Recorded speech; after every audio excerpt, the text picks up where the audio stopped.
This equation, formulated by Einstein, explains the scientific principle underlying all nuclear weapons.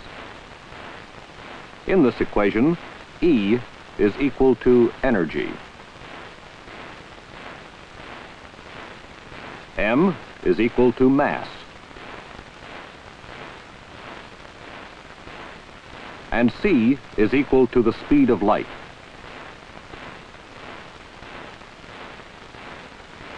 Since the speed of light is expressed in very large numbers, approximately 30 billion centimeters per second, or 186,000 miles per second, it is evident by this equation that even a small mass can be converted under the right circumstances into a tremendous amount of energy.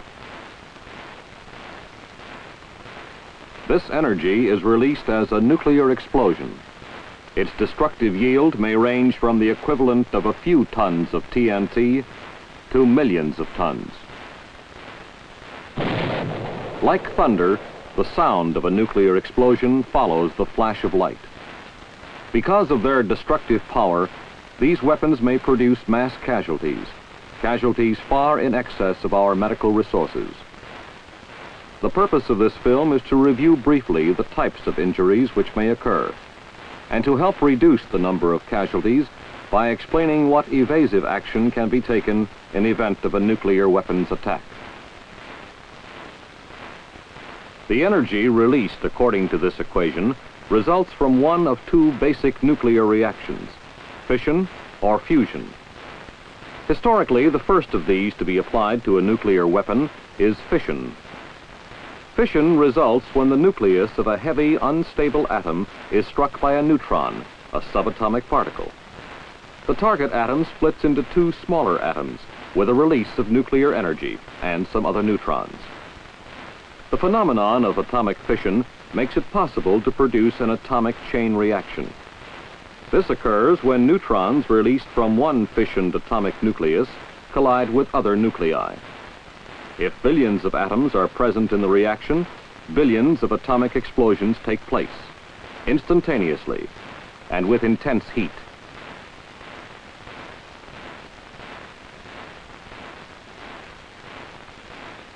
The heat created by a fission reaction makes it possible to utilize a fusion reaction in order to produce a thermonuclear or hydrogen bomb of much greater destructive yield. Fusion occurs when hydrogen atoms are fused together in the presence of enormous heat to form helium. In fusion, as in fission, the new atom weighs less than the original atoms, and the loss of mass is turned into energy according to the equation of Einstein. This energy is dissipated in three ways: as heat, as blast, and as ionizing radiations. These are the factors which will produce injury singly to exposed persons. These are the factors of concern to all medical personnel who will be responsible to prevent, minimize, and manage the casualties of a nuclear attack. First, let's evaluate the factor of heat. At the instant of detonation, there is a characteristic flash or whiteout. This is heat, millions of degrees of heat. The flash is followed by formation of a fireball, whose diameter may vary from several hundred feet to several miles. Within the area of the fireball, practically all substances will be incinerated, fused, or vaporized. Beyond this area, extensive secondary fires will result from the intense heat. Concrete and brick structures will be gutted.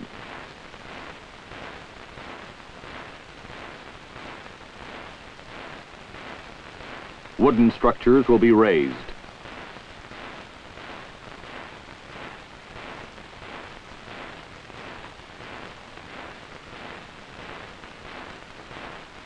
There will be great loss of life, but not complete loss of life, depending upon the immediacy and effectiveness of medical aid to the injured.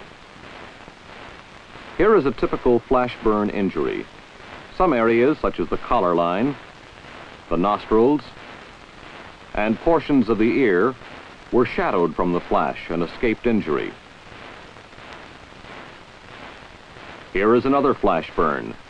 This shows that the area of injury is in direct line of sight of the thermal radiation. A different type of thermal injury is a flame burn caused by secondary fires. These will range in severity from mild burns of extremities to extensive whole body burns. Many of these injuries from flash and fire can be prevented by proper evasive action. In event of a nuclear flash, exposed troops must immediately protect themselves from the flash and then from the blast.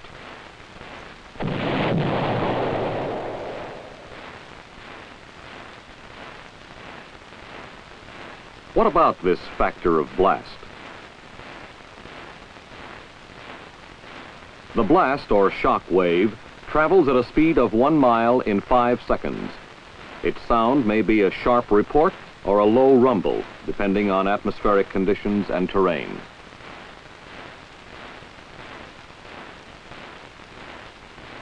The blast, or shock wave, is caused by the sudden compression and release of air surrounding the expanding fireball. Its pounds per square inch pressure depends upon the yield of the weapon. Moreover, any shock wave may be reinforced by its reflection from the Earth's surface. The reflected wave catches up with the initial wave and gives it an extra punch. This punch will exert its greatest damage in built-up areas, in cities and towns, whose structures will be blasted to bits. These bits, fragments of debris, will be hurled helter-skelter in all directions, like shrapnel. It is these flying fragments, rather than the overpressure of the blast wave itself, which may be responsible for many casualties. Other injuries may occur when people are simply picked up by the blast and thrown. Injuries due to blast may range from mild to massive. Here is a mild injury, an abrasion produced by flying sand or dirt. A similar injury would be caused by being skidded along the ground by the force of the blast. These injuries were caused by small flying missiles, bits of glass or concrete, or splinters of wood. They are typical penetrating injuries, with the possibility of severe internal hemorrhage. This patient was also mildly burned. Combined injuries such as this may account for many casualties. Other injuries which may occur are sucking wounds of the chest. Any penetrating wound of the chest requires immediate attention. Crushing injuries may be common, especially among people trapped in buildings. Massive soft tissue and bone injuries of the extremities may be expected. Traumatic amputation caused by flying glass and metal may account for many other casualties. However, many of these injuries due to blast may not occur if adequate evasive action is taken in event of a nuclear attack. Built-up areas, barracks or houses should be avoided. In open areas, troops should first cover their faces to protect themselves from flash. And then they must hit the dirt for protection from the blast which follows.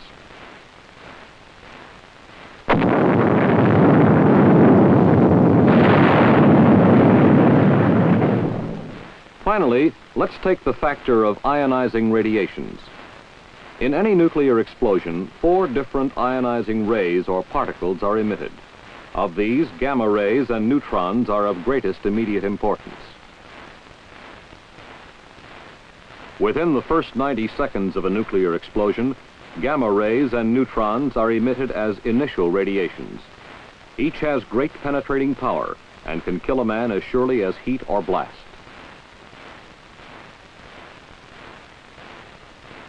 In addition to initial radiations, there are residual radiations occurring as radioactive fallout. Fallout may become a major problem. Following a subsurface or surface burst over land or water, dirt and moisture are drawn thousands of feet into the atmosphere, forming a cloud which is heavily contaminated with radioactivity.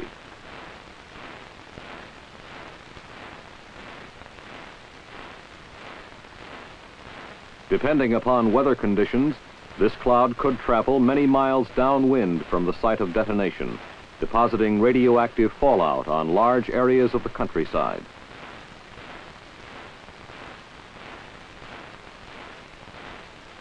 These areas may remain hazardous for days, weeks, or months, depending on the severity of the contamination. As we saw earlier, when a neutron strikes the nucleus of a target atom, the atom fissions, and a chain reaction takes place as other neutrons strike still other atoms. This reaction occurs only in certain heavy, unstable atoms. However, by another type of nuclear reaction, any familiar substance may become radioactive to one degree or another. This is called induced radioactivity. Here's an example. This represents the nucleus in an atom of carbon or some other familiar substance. Here is a neutron. Under certain conditions, the neutron may be captured by the target atom, which then becomes atomically unstable.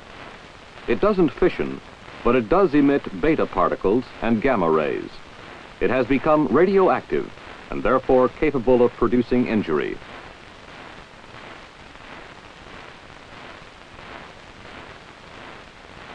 Ionizing radiations cannot be detected by ordinary human senses. Special detection devices must be used to determine that radioactivity is present and also to indicate its intensity. There are several different types of radiation detection instruments, and all medical officers and other medical department personnel should be familiar with their use.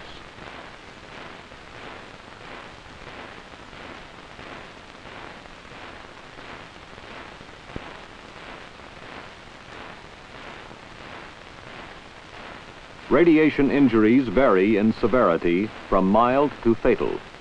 In mild cases, there may be transient nausea and vomiting, followed by temporary loss of hair. In more severe cases, there is injury involving the blood-forming organs, which may express itself by the appearance of multiple tiny hemorrhages, as seen on the skin of this atomic explosion casualty. More serious injury can be seen in the experimental animal, exposed to lethal doses of radiation. This is the intestinal tract of one such animal, showing extensive hemorrhage. Similar injury can be expected in human victims of severe radiation exposure. Evasive action to be taken against radiations, as against nuclear blast and heat, requires adequate shielding. Protection against alpha and beta particles is provided by almost any thin material, such as cardboard, plywood, or sheet metal. Clothing alone provides protection against alpha particles. Gamma rays pass through such materials and are not completely stopped even by many thicknesses of them, and neither are neutrons.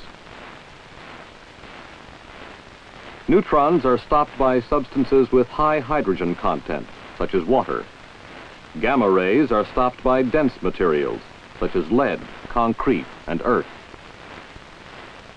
Radioactive decay of fission products, fallout, is another protective factor. Radioactivity decays naturally so that about 10% remains after 7 hours, about 1% after 48 hours, and about 0.1% after 2 weeks. To summarize, even in nuclear warfare, survival may depend on a classic military principle. That is, survive by taking advantage of time, distance, and dirt. Take time to allow residual radiations to decay. Put distance between yourself and hazardous radioactivity, and hit the dirt to protect yourself from flash and blast. By doing this, you may evade injury by nuclear weapons and remain fit to help those who have not.